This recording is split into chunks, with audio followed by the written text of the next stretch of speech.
I remember so distinctly that period of 24 hours where it felt like our whole world changed. Districts were canceling in-person classes, professional sports suspending seasons, and every store that you've ever visited sending you an email saying that we're closed because of the coronavirus. And yet, after the initial shock and fear of the shutdown, our experience of this moment has slowed way down. So if we look back over the past 3 months, it's been a long, slow train of disappointment after disappointment after disappointment. Until now, what feels like normal today was absolutely unthinkable several months ago.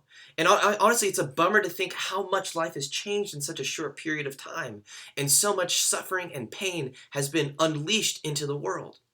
And yet, it's not like looking forward is any encouragement. Nobody has any idea where this is going. Will schools be open? Will colleges have in-person or online classes? What's going to happen to the economy? Will there be a vaccine? Will it work? What happens if it doesn't?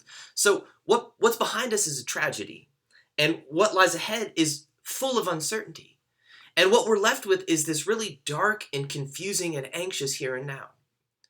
And I don't know about you, but often in circumstances where they're changing and I find myself in a place of pain and confusion, it feels like at that moment God is most far away. And I begin to ask questions like, what are you doing? And why won't you stop this? Or why won't you make it go away? And I think we're often tempted to believe that our circumstances are an indicator of God's proximity to us. So if my life is good, God must be with me, but if my life is hard, God must be far away. And that makes sense. That's logical.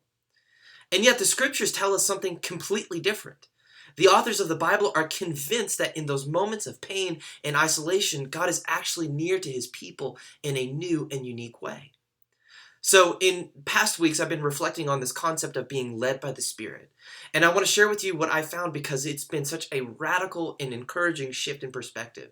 So if we look in the scriptures for those key phrases, being led by the Spirit, we find that very often the Spirit is responsible for leading God's people directly into places where they most certainly didn't want to be, into moments of isolation, pain, and into direct conflict with the forces of darkness. So the prophet Isaiah says that it was the Spirit of God that led Moses and the people through the Red Sea and into the wilderness. In the Gospels, we see that it was the Spirit that led Jesus into the wilderness for a period of 40 days where he'd be tempted by the evil one. And in Acts chapter 20, Paul reveals that the Spirit is the one that's leading him to Jerusalem, knowing that he's going to be arrested and put on trial for his life.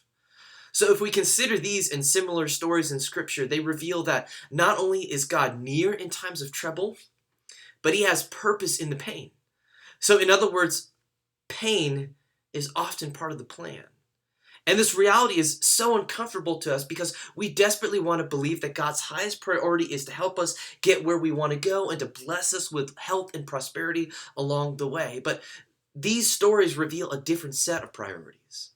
They speak of a God who is gathering together a people, refining them through hardship, purifying them through the redemption of his Son, and then calling them into a mission to push back darkness in the world. So nobody escapes hardship in this life, and it's good and right to cry out in those times, but my encouragement to you and to me is don't give up. Don't be tempted to believe that God isn't near or that he doesn't care.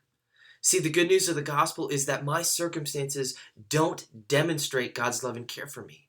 His commitment to me extends beyond my circumstances, and nowhere is that more clear than at the cross. And the crazy thing is that if we trust him, God will use our hardship and pain in his great plan to rid the world of hardship and pain, just as he did in Jesus. So my prayer for us, church, is that we would follow the Spirit as he leads us into the wilderness and through the wilderness, and that we would trust him as he molds and refines us through the confusion and through the anxiety and through the pain. He's got a plan. Let's trust him.